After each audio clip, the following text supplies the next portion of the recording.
أعوذ بالله من الشيطان الرجيم. بسم الله الرحمن الرحيم. حرمت عليكم أمهاتكم وبناتكم وأخواتكم وعماتكم وخالاتكم وبنات الأخ وبنات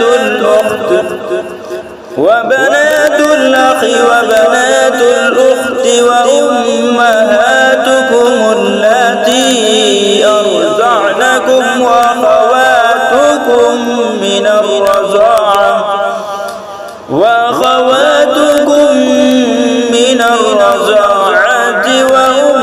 وأمهات نسائكم وربائبكم